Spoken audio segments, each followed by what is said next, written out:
जय हिंद साथियों। आज के वीडियो में मैं इस पर चर्चा करूंगा कि लोको पायलट बनने के क्या फ़ायदे हैं, क्या नुकसान है। क्योंकि बहुत सारे लोगों ने पूछा है कि मैंने सुना है कि ये प्रॉब्लम है तो लोको पायलट बनने में। तो मैं अपने इस वीडियो में ये बताने की कोशिश करूंगा कि एक लोको पायलट के साथ में क्या क्या समस्याएं आती है, क्या क्या प्रॉब्लम आती है और उसको क्या क्या फ़ायदे भी है। ऐसा नहीं कि सिर्फ मैं नुकसान बताऊंगा, फ़ायदे और नुकसान मैं दोनों इस अपने वीडियो के माध्यम से क्लियर करूंगा। तो वो मैंने फ़ायदे और नुकसान इस बोर्ड पे लिख रखा है, तो इसको हम देख लेते हैं। और ये जब हम देख लेंगे तो आप लोको पायलट बनना चाहते हैं कि नहीं, इससे आप डिसाइड कर सकते हैं कि एक लोको पायलट बनने में क्या क्या चीज़ें हैं, क्या क्या फ़ायदे हैं, क्या क्या उसको नुकसान है। तो आइए हम लोग बोर्ड पे चलते हैं। तो फ़ायदा पहले हमने लिख रखा है कि लोको पायलट बनने के फ़ायदे और नुकसान, ठीक है। तो ये हमने लिख रखा है, यहाँ पे है फ़ायदे। तो पहला है फ़ायदा कि ड्रीम जॉब ट्रेन ड्राइविंग, यानी कि जो लोग लोको पायलट बनना चाहते हैं, जिनका ट्रेन ड्राइविंग एक ड्रीम जॉब है, जो ट्रेन चलाना चाहते हैं, उनके लिए बेस्ट जॉब है। लेकिन अगर आप सिर्फ नौकरी पाने का या सिर्फ एक सपना है तो शायद आपके लिए ये ड्रीम जॉब नहीं है, फिर आप बोर फील करोगे। आप उसके लिए कोई और जॉब देख सकते हैं, बहुत सारे हैं, टेक्नीशियन वगैरह सब कुछ है, बहुत सारे जॉब है। तो लेकिन ट्रेन चलाने का एक जो जज्बा है, जो एक जुनून है, जो एक सपना है, वो आपको लोको पायलट या असिस्टेंट लोको पायलट बनने से प्राप्त हो जाएगी। तो पहला हमारा एक फ़ायदा है कि ड्रीम जॉब, यानी कि हमारा ट्रेन ड्राइविंग का जो सपना है, बहुत दिन से हमने पाले हुए है, वो हमारा इस लोको पायलट बनने से पूरा हो जाएगा। दूसरा है सिक्योर लाइफ। सिक्योर लाइफ का मतलब है जैसे ही आपकी नौकरी लग गई तो आप समझिए कि आपकी लाइफ एक तरीके से सिक्योर ही मानी जाती है। जब तक कि आप अपने लापरवाही करेंगे तो कोई भी जॉब सिक्योर नहीं है। आप अगर जिम्मेदारी से ड्यूटी करते हैं तो आपकी लाइफ 60 साल तक यानी रिटायरमेंट तक सिक्योर है। तो वहाँ आपको कोई प्रॉब्लम नहीं होगी। उसके अलावा आपको पेंशन भी मिलेगा और आपको पीएफ की सुविधाएं भी मिलेगी और आपको पीएफ से पैसे वैसे निकाल के आप अपने यूटिलाइज कर सकते हैं, ठीक है। तीसरा फायदा है रेलवे पास परिवार के साथ तथा रिटायरमेंट पर भी, यानी कि आप जैसे ही रेलवे में लग जाते हैं तो आपको आपके साथ में आपके परिवार के जितने भी लोग हैं और आपको ऑल ओवर इंडिया का पास मिल जाएगा, जो कि आप कहीं भी सफ़र कर सकते हैं। वरना आप देख सकते हैं बाहर कितना ये है। और ये आपको रेलवे का पास परिवार के साथ में मिलेगा, ना सिर्फ ड्यूटी के दौरान बशर्ते आपको रिटायरमेंट के बाद भी ये पास मिलता रहेगा। तो ये हमारा हो गया तीसरा फ़ायदा। चौथे फ़ायदे की हम बात करेंगे तो ये हो जाएगा रेलवे हॉस्पिटल परिवार के साथ, यानी कि रेलवे हॉस्पिटल परिवार के साथ में हमें फ़ायदा मिल जाएगा। खुद आप इलाज करवा सकते हैं, आपके फैमिली मेम्बर जितने भी लोग हैं वो फ्री ऑफ कॉस्ट रेलवे की हॉस्पिटल की फैसिलिटी का फ़ायदा उठा सकते हैं। और ना सिर्फ रिटायरमेंट तक ड्यूटी में, रिटायरमेंट के बाद भी इसका लाभ ले सकते हैं।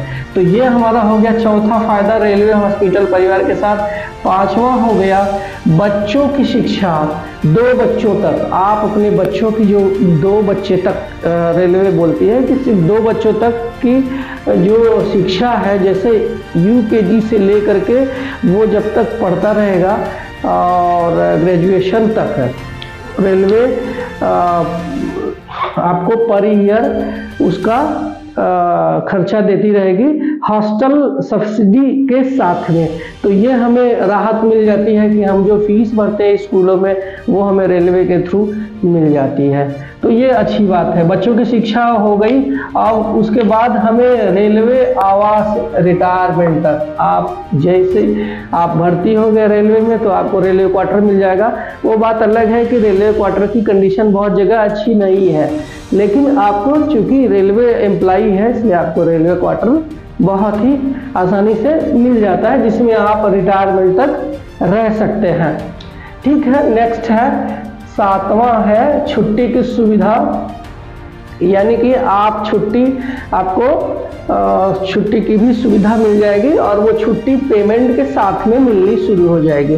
अगर आप वो छुट्टी नहीं लेते हैं तो भी उस छुट्टी का नकदीकरण कर सकते हैं, यानी उसको भी कैश कर सकते हैं आप, उसका पैसा आप रेलवे से ले सकते हैं कि हमने छुट्टी नहीं लिया है, उस छुट्टी का भी नकदीकरण होता है। 8वां है, ये सबसे बेस्ट चीज़ है, आप एक सरकारी नौकरी की चाहत रखते हैं तो एक आपको गवर्नमेंट रेलवे की एक सरकारी नौकरी मिल जाएगी और अच्छी सैलरी मिल जाएगी। मीन्स जैसे ही आप असिस्टेंट लोको पायलट बनते हैं तो 50,000, आप लोको पायलट मेल बन जाते हैं तो 1.5 लाख के ऊपर आपकी सैलरी बनने लगेगी। और साथ में दहेज भी अच्छा खासा, जैसे ही आप सरकारी नौकरी मिल जाती है तो महाराष्ट्र में तो नहीं देखा मैंने, बट हमारे यहाँ वो नॉर्थ इंडिया में, वहाँ उत्तर भारत में इसका बहुत प्रचलन है। सरकारी नौकरी है तो उसको अच्छा खासा दहेज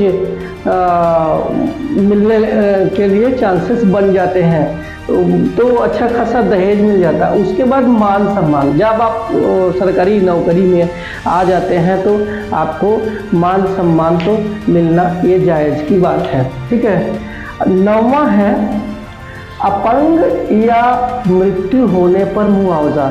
जब आप लोको पायलट बनते हैं तो यार ध्यान रखिए कि इसमें थोड़ी रिस्क की जॉब है, तो यहाँ पे जान जाने के चांस बढ़ जाते हैं। अगर आप लापरवाही करते हैं या कोई अनयूजुअल होता है, कोई एक्सीडेंट होता है, तो कभी ऐसा हुआ, अगर भगवान न करे कभी ऐसा हुआ तो आपके परिवार को के किसी भी सदस्य को नौकरी मिल जाएगी। या तो आपका कोई छोटा भाई है या बेटा है, और जो भाई अगर आश्रित है तो वो, नहीं तो बेटा है, नहीं तो आपकी पत्नी, इनमें से किसी को भी वो नौकरी उसके क्वालिफिकेशन के आधार पे यहाँ मिल जाती है।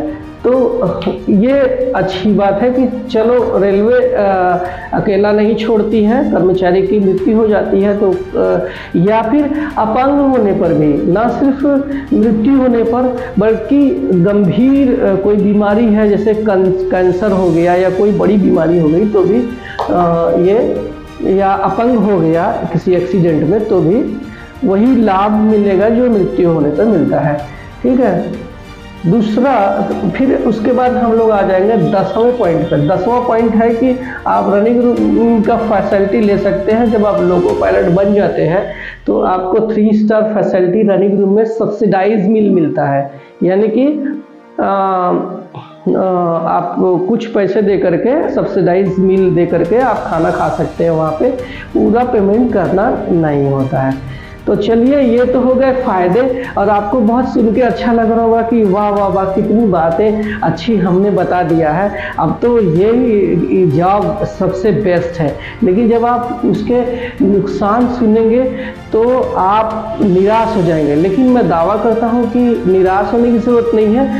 हमारे जैसे लोग उसमें निगेटिविटी में पॉजिटिविटी ढूंढ लेते हैं, तो वही आपको भी करना है। जब भी आपको लगे कि ये निगेटिव है तो हम उसके पॉजिटिव चीज़ें भी बताते जाएंगे। तो चलिए हम लोग देखते हैं कि इसमें इसकी निगेटिविटी क्या है। ठीक है, क्या है नुकसान। ठीक है, पहला है बोरिंग या निराश। अगर आपको ड्रीम जॉब नहीं है लोको पायलट या ट्रेन चलाना, तो आपको हर वक्त बोरिंग लगेगा, आपको निराशा फील होगी। आप सोचेंगे कि मैं कहाँ फंस गया, मुझे गलत जगह पे आ गया, मुझे ये ट्रेन चलाना ही नहीं था, मुझे तो सरकारी नौकरी चाहिए था। और आप फिर वो क्या करते हैं कि सोचते हैं कि मैं मेडिकल अनफिट हो जाऊं, या मैं कहीं ऑफिस में बैठ जाऊं, या मैं कहीं किसी स्टेशनरी जॉब ले लूं, क्योंकि वो उनका वो ड्रीम जॉब नहीं था, वो तो बस सरकारी नौकरी के लिए फॉर्म भर दिया और वो पास हो गया और उनका सिलेक्शन हो गया। तो वो उनके लिए वो बोरिंग और निराशा वाली जॉब हो जाएगी। तो ये पहला था निराशा, पहला था ये नुकसान। उनको ऐसा चीज़ नहीं करना चाहिए। पहले ही मैंने बता दिया कि अगर आपकी ड्रीम जॉब है तभी आप ज्वाइन करो, अन्यथा नहीं करो। दूसरा है नाइट ड्यूटी। अगर आप सोने से बहुत प्यार करते हैं, आपको लगता है कि मुझे सोना है और बहुत अच्छा लगता है कि रात में नहीं जाना, तो ये जॉब आपके लिए नहीं है, क्योंकि रेलवे कभी भी आधी रात को भी उठा करके ट्रेन चलाने के लिए बुलाएगा और आपको जाना पड़ेगा। और अगर आप नहीं जाते हैं तो आप बीमारी का सर्टिफिकेट देना पड़ेगा मॉर्निंग में लॉबी में ऑफिसर्स के सामने कि मैं बीमार था या जो भी कुछ, लेकिन आपको जाना है, नाइट ड्यूटी में भी जाना है। और एक इसमें मैं एक और अपने लिए मतलब फ़ायदा भी बताते चलूँ कि अगर आप नाइट ड्यूटी करते हैं तो नाइट ड्यूटी अलाउंस भी मिलता है रेलवे में। जितनी देर तक आप जागते हैं उतनी देर तक आपको नाइट ड्यूटी मिलता है। बशर्ते नाइट ड्यूटी लोको पायलट का इतना है कि आप एक पल भी आप पल के झपका नहीं सकते, जिम्मेदारी वाला काम है, लगातार आपको सामने देखना पड़ेगा और जब तक ड्यूटी ख़त्म नहीं हो जाती, क्योंकि अपने पीछे बहुत सारे लोग हमारे जिम्मेदारी पर हमारे ऊपर विश्वास करके सो रहे हैं। तो ध्यान रखिए, ये नाइट ड्यूटी, ये अगर आपको सोने का बहुत अच्छा लगता है, सोना पसंद है, तो फिर आपको नाइट ड्यूटी जाना पड़ेगा, ध्यान रखिए। तीसरा है टेंशन और प्रेशर। टेंशन, देखिए जब हम ये ट्रेन चलाते हैं तो ये बहुत बड़ी जिम्मेदारी है, क्योंकि ये कोई ऑफिस वाला काम नहीं है कि वहाँ बैठा हो, हम 2-3 घंटा बैठे तो फिर चलो चाय वाय पी के आते हैं, ऐसा कुछ नहीं है। आपको बहुत मतलब एक टेंशन वाला काम है। अगर अब गाड़ी 5 मिनट लेट हो गया या गाड़ी को कुछ असुरक्षा की स्थिति आई तो आपको ऑफिसर बुलाएंगे और आपको चार्जशीट देंगे, आपको प्रेशर में लेंगे, आपको बहुत किया जाएगा। तो उसके लिए आपको जिम्मेदारी से ये काम करना पड़ेगा और वो जायज़ भी है, क्योंकि हमारे पीछे हज़ारों लोगों की जान खतरे में पड़ सकती है। इसलिए वो हर वक्त हमारे ऊपर प्रेशर रहता है। और हर वक्त मैं क्या करता हूँ, मैं ट्रेन चलाता हूँ और कभी भी अपना स्टेटमेंट तैयार रखता हूँ कि ताकि कोई भी प्रेशर न रहे। किसी ने पूछा कि हाँ ये क्या हुआ, तो तुरंत आप अपना स्टेटमेंट सही से दे दो कि हाँ यहाँ पे ये प्रॉब्लम था। कोई लेकिन हाँ, एक रिस्पॉन्सिबिलिटी, जिम्मेदारी से आपको अपना ड्यूटी निभाना है, तो आपको ये टेंशन प्रेशर नहीं होगा। आप खुश रहो, योगा करो और सबसे बेस्ट है, उससे आपको कोई टेंशन प्रेशर नहीं होगा, बढ़िया खुशी होगी, मजा। और फिर चौथा है फैमिली से दूर। चौथा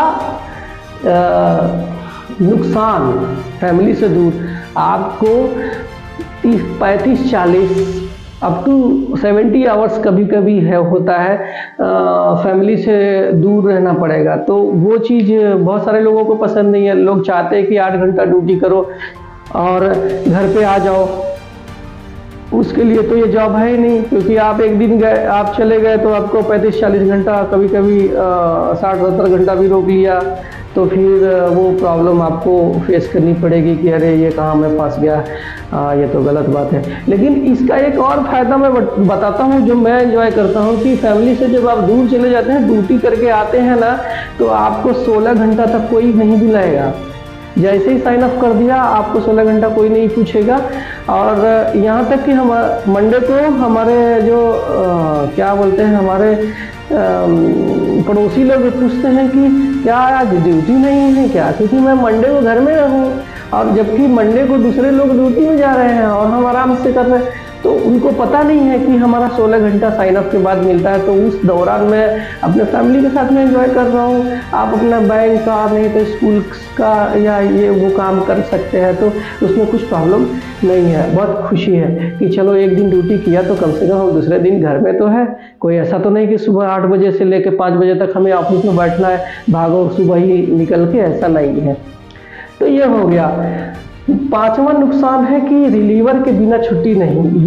ये बहुत बड़ा है कि आप अपने इंजन में ड्यूटी कर रहे हैं और आपका कोई नुकसान, मान लीजिए फैमिली में कोई बड़ी भी बात हो गई, तो जब तक कि रिलीवर आपका आ जाता नहीं है तब तक उस इंजन को छोड़ना नहीं। तो ये अच्छा लगता है कि चलो हमें इतना इम्पोर्टेंट समझा जाता है कि हम एक सैनिक की तरह वहाँ लगे हुए हैं। हमारे घर में कुछ अनयूजुअल भी हो गया तो भी हम जब तक हमारा कोई साथी याद नहीं जाता उस इंजन पे नहीं छोड़ेंगे, क्योंकि हमारे फैमिली से ज़्यादा हमारा जो पीछे लोग बैठे हैं वो भी हमारा फैमिली है। ये सोच करके हम उस जब तक कि रिलीवर आ नहीं जाता तब तक हम उस इंजन को छोड़ के जाएंगे नहीं। तो ये है हमारा ये नुकसान, जो भी आप कह लो। तो छठा है शारीरिक समस्याएं आने लगती है लोगों को। ये नाइट ड्यूटी, टेंशन, प्रेशर लेकर के निराशा, ये सब सोच सोच के जो लोग सोचते हैं, मैं सिर्फ उनकी बात कर रहा हूँ, जो लोग सोचते हैं तो उनको शारीरिक प्रॉब्लम जैसे ब्लड प्रेशर बढ़ना और ब्लड शुगर बढ़ना और दुनिया भर की बहुत सारी समस्याएं, किडनी प्रेशर, किडनी का फेल्योर, बहुत सारी चीज़ें देखने को मिली है। तो ये शारीरिक समस्याएं आती है, ये भी है, तो ध्यान रखना। सातवां है बैग ढोना। आप जब जाते हैं ड्यूटी पर तो 2 दिन 4 दिन का, मतलब 2 दिन 4 दिन तो नहीं, 2 दिन कम से कम आप सामान लेकर के जाते हैं। समझो मालगाड़ी लग गई तो फिर आप बहुत सारा उसमें खाना और पानी उधर कहीं मिलता नहीं है, सब अपने पीठ पर लेके ढोना। और कभी कभी हमें स्टेशन यार्ड में जाना पड़ता है जहाँ पे कि 2-2 किलोमीटर हमें पीठ पर बैग लेके जाना होता है। तो अगर ये आपको आदत नहीं है तो फिर आपको बहुत बोरिंग लगेगा, बहुत जहर लगेगा कि मैंने कहाँ ड्यूटी ज्वाइन कर लिया है जो कि हमें इतना काम करना पड़ रहा है। तो ये एक निगेटिव चीज़ें आप सोच सकते हैं, बट अपने को कुछ नहीं लगता है, क्योंकि ये जब जिसका ड्रीम जॉब रहेगा उसको बहुत एंजॉय मिलेगा। चलिए, 8वां है नुकसान, नौकरी जाने का खतरा। ये एक लोको पायलट के पास में एक समस्या ये है, क्योंकि जब आप इतना बड़ा काम करते हैं, आप एक जिम्मेदारी वाला काम करते हैं, तो रेलवे में एक नियम बनाया है कि जब भी आप डेंजर सिग्नल यानी लाल सिग्नल पास कर जाते हो ना, तो ये वाला लाल सिग्नल पास कर जाते हो बिना किसी अथॉरिटी के, तो समझ लो कि आपका नौकरी जाने का खतरा हो जाएगा। तो आप अगर जिम्मेदारी से जो इंसान काम करेगा उसको ये समस्याएं नहीं आएगी, लेकिन आप बिना मतलब के कुछ भी सोच के गलत सलत करके ऐसा करेंगे तो आपको ये खतरा नहीं आएगा। ये है। दूसरा 9वां है, यही सेम चीज़ है, खाने पीने की समस्या आएगी। मालगाड़ी है तो आपको खाने पीने की समस्या आएगी, क्योंकि जंगल में खड़ी है गाड़ी, आपने लिमिटेड पानी लेके चले हैं, लिमिटेड खाना लेके चले हैं, ख़त्म हो जाता है तो हमें स्टेशन में भी कुछ मिलता नहीं है। ऐसे जंगल में गाड़ी हमारी खड़ी है, वहाँ पे पानी नहीं मिलता है, तो आपको ये समस्या आएगी। तो इसके लिए आपको खुद स्टोर करके लेके चलना पड़ेगा। 10वां है प्रॉब्लम टॉयलेट का। जिसको प्रॉब्लम है, जिसको जाना है टॉयलेट, जिसको रनिंग में कुछ प्रॉब्लम आती है तो उसको टॉयलेट जाना है, तो वहाँ पे इसको हमें ट्रेन को खड़ा ही करना पड़ेगा, क्योंकि और कोई चारा नहीं है। ज़्यादातर ट्रेन में सीसीटीवी कैमरा तो बिठाते हैं लेकिन टॉयलेट नहीं बिठाते हैं, जबकि ज़रूरी हमें टॉयलेट है, सीसीटीवी कैमरा ज़रूरत नहीं है, फिर भी हमारे इंजन में टॉयलेट नहीं है। तो ये बहुत बड़ी समस्या, ये अपने को भी लगता है, लेकिन चूँकि ट्रेन चलाते समय एक साइकोलॉजी प्रेशर रहता है कि हाँ ठीक है हम ट्रेन चला रहे हैं, तो उस समय नेचुरल फीलिंग्स नहीं आती है। तो लेकिन यहाँ पे एक समस्या है टॉयलेट की। तो मेरे इस वीडियो से मैंने एक फ़ायदे और नुकसान बताए हैं। तो जो लोग समझते हैं कि मुझे असिस्टेंट लोको पायलट बनना चाहिए, और तो मैंने इसमें बहुत सारे फ़ायदे और नुकसान बना दिया। अभी आप पॉइंट आउट कर सकते हैं कि क्या आपका ये ड्रीम जॉब होगा। अगर है तो आप बेशक अब जल्दी ही 2.5 लाख के आसपास वैकेंसी आने वाली है, मैंने सूत्रों के अनुसार सुना है। तो आप इसको अप्लाई करें और ज्वाइन हो जाए। और कोई सवाल रहेगा तो मुझे आप अपने कमेंट सेक्शन में ज़रूर बताइएगा, ताकि मैं कोई और टॉपिक रहेगा तो उस पर मैं वीडियो बना करके डाल दूं। और ये वीडियो मेरा अगर अच्छा लगा है तो आप लाइक करें, तो उससे क्या होगा कि लाइक काउंट बढ़ता है तो मुझे खुशी मिलती है, फिर मैं आगे और वीडियो बनाने के लिए मैं मोटिवेट होता हूँ। Thank you very much, bye bye.